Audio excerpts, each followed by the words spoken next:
God had only one Son without sin, but none without suffering.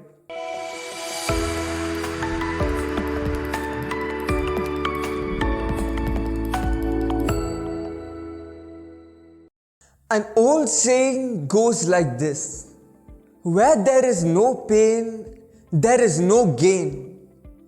Dear brothers and sisters, in today's word of God, taken from Luke chapter 9, verse 43 to 45, Jesus makes a powerful sentence. Jesus had already begun his ministry very successfully and was attracting many followers through his great healings, miracles, teaching and preaching.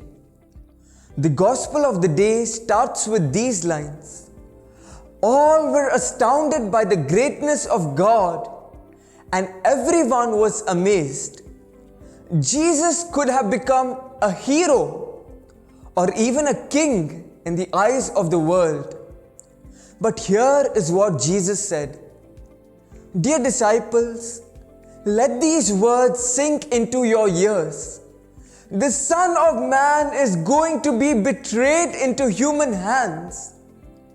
Surely nobody understood these words until the betrayal really took place.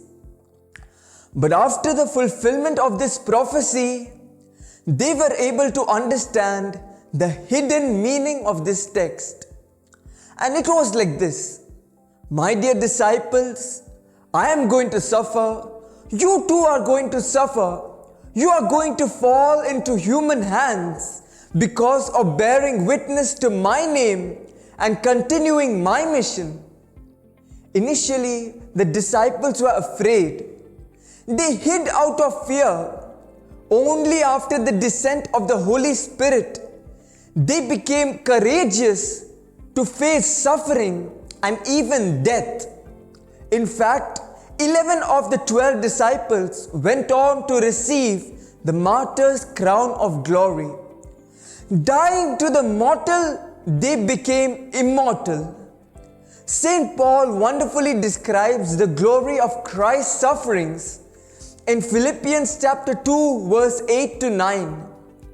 And being found in human form, he humbled himself and became obedient to the point of death, even death on a cross. And therefore, God highly exalted him and gave him the name which is above all names. My dear brothers and sisters, the point is as simple as this: suffering is the royal highway to heaven. If we suffer for the sake of Christ, we will receive its reward in heaven. St. Augustine, the great doctor of the church, says, God had only one Son on earth without sin, but never one without suffering. God had only one Son without sin, but none without suffering. Because suffering is the true mark of a Christian. It shows us that we are sons of God.